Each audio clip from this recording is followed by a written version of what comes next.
Bonjour Monaco Tribune, je m'appelle Anthony Alberti, aussi connu sous le nom de Mr. Wenties, et je vous accueille dans mon futur atelier.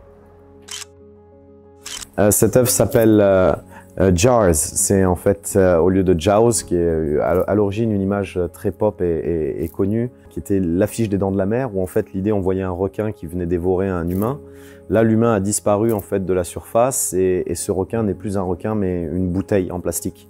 Parce que l'idée de cette œuvre était de véhiculer le message que le danger des océans aujourd'hui n'est plus le requin, mais justement toute cette pollution qu'on y voit avec le nouveau continent de plastique, etc. Je suis tombé dans la peinture en fait, où la peinture est tombée un peu sur moi en 2004 suite à un accident. J'ai un ami à moi qui s'appelle Crash2 qui m'a emmené peindre un mur illégalement la première fois. Et cette passion a grandi et un jour j'ai décidé de passer de l'autre côté et de quitter ma vie professionnelle pour me consacrer entièrement à une vie d'artiste et de passion.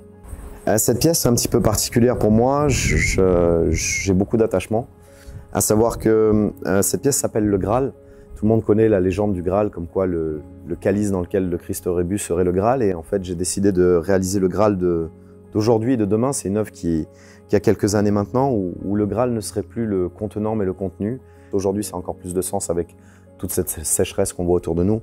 C'est juste en fait une inclusion d'une bouteille d'eau à l'intérieur d'un bloc de métacryl de méthyle. Et en fait, l'idée, c'est de se dire que figer l'eau, figer quelque chose qui a une importance, parce que peut-être demain, l'urgence, ça sera ça en fait.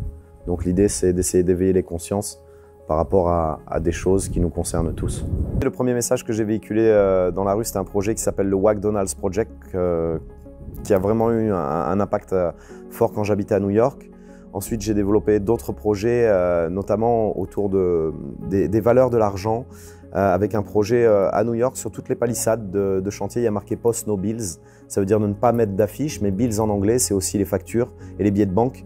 Donc, cette œuvre est issue de la fameuse série Post No Bills, Post No Bells, où j'avais décidé de mettre en lumière des leaders de la pensée, à savoir que la personne qui est illustrée là, on en a beaucoup parlé. Tout le monde a son nom au bout des lèvres, mais personne ne sait réellement qui il est. C'est Alfred Nobel. Donc l'idée, c'était de mettre aussi en lumière donc, le premier, celui qui a donné son nom au fameux prix Nobel, et d'où le nom du projet Post No Bills, Post No Bells. Ne pas mettre de billets, mais mettre des prix Nobel sur les murs pour entre guillemets, véhiculer une valeur différente que celle de l'argent. Je suis heureux de faire ce que je fais aujourd'hui. J'étais dans une vie qui ne me correspondait pas réellement. Aujourd'hui, je fais quelque chose que j'aime. Et je trouve ça joli en fait d'aider des causes nobles avec quelque chose qu'on aime et de pouvoir faire le bien autour de soi. Créer cet atelier-là, c'est une ouverture différente sur les autres, c'est créer des échanges, des ponts entre différents artistes, différents pays, etc. Et pouvoir recevoir des gens et créer de nouveaux projets et essayer de continuer à écrire l'histoire dans un nouveau lieu. Merci beaucoup Monaco Tribune d'être venu à la rencontre de ce nouvel atelier, de ces nouveaux projets et je vous dis à bientôt pour de prochaines aventures.